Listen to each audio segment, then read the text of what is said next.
Elvis has always been a big figure in my life. As a kid, hearing that you shared the same birthday as the king of rock and roll can go to your head. Enough where you dress up in a leather jacket and act like him for a school report. But there's also a famous story in our family of my grandmother going to Vegas in the early 70s to see him live and getting pulled up and kissed by the king. She was invited to the back room where she pocketed some candies, and later on in life, my mom got a mean whooping for eating those very candies. Safe to say, I've always admired Elvis, and hearing rumors of a movie from as far back as 2015 intrigued me, and the fact that it's finally been released is amazing. With the excitement came worry when I saw the name Baz Luhrmann, though, publicized 20 times in the trailer. Don't get me wrong, he is not a bad director, but he's got a lavish style with erratic editing, which scares me, and those fears did come true when I saw the film earlier this week. When I titled this Emotional Roller Coaster, I mean that in the most literal sense. This is a heart-wrenching story about a talented, tortured man who was taken advantage of and who ultimately died alone. There's many ups and downs, it's kind of all over the place, and I wasn't sure this is how Elvis' story should have been told. In a film so desperate to claim stylistic and directorial control, Luhrmann has created two distinct films disguised as one.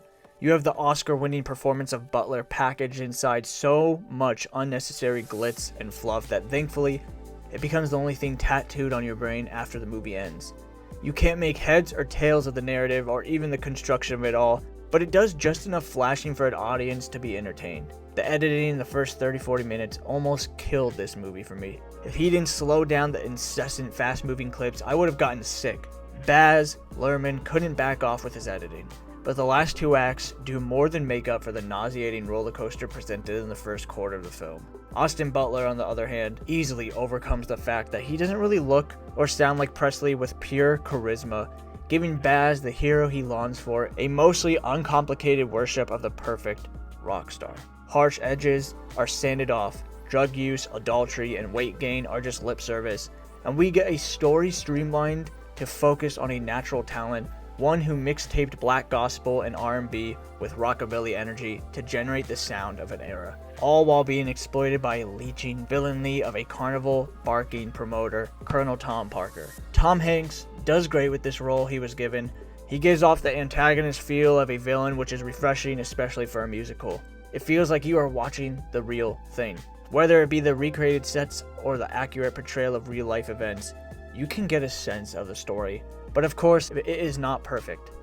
One thing I absolutely hated was the music. Not the Elvis songs, mind you. They're great and sung perfectly. No, the random, modern hip-hop and remixes they sprinkled in throughout were a terrible choice. They don't fit the scenes they're placed in. They don't match the tone of the film. They should have stayed on the movie album release. And I have a suspicion in years to come they're going to terribly date this film. Elvis is without question one of the more Baz Luhrmann-y films to ever be created by Baz Luhrmann. It doesn't make him immune to criticism, as bad writing is simply bad writing, but there's also an appropriate level of expectation that should be expected from Baz. He's not trying to win Oscars for best screenplay. It's not his priority. He's a cinematic director who uses color, camera movement, clever editing, sound, and music to create captivating theatrical experiences. His films often move briskly and with passion. He may be style over substance, but that isn't a bad thing for me because his craft is riveting. I haven't stopped thinking about this film since I seen it. I never expected Elvis to reinvent the wheel from a narrative perspective. All I wanted was Baz to do his thing, and he more than delivered on that front with this film. There's a lot of fun to be had with it cinematically, and I may be biased, but when I cry in a movie, it bumps up its rating in my book. Behind the glitz and glamour of Baz Luhrmann, we have a truly remarkable story. This could have been a train wreck of a movie, but not very often do we have a lead actor completely steal the movie away and make it better than we could have imagined. That is what Austin Butler did. He saved this movie. He completely embodied the role of Elvis, and it tugged on my heartstrings in a way I did not see coming. It would become a bit dated like all Baz Luhrmann films do, but Elvis himself will always remain a significant figure, and this movie solidified that. Before the show, and nobody's gonna remember me. I need to get back to who I really am. And I How are you, Oz? I just gotta be making the most of this thing while I can. This could all be over in a flash.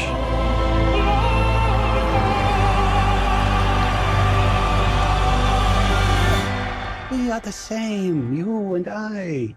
We are two odd, lonely children reaching for eternity.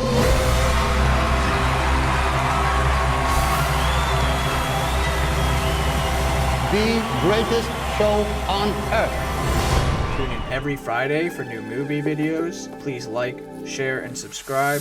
Comment down below what other movies you would like me to do videos on. Thank you, Mom, for editing the scripts for my movie essays. I appreciate you. Till next time, thanks for watching.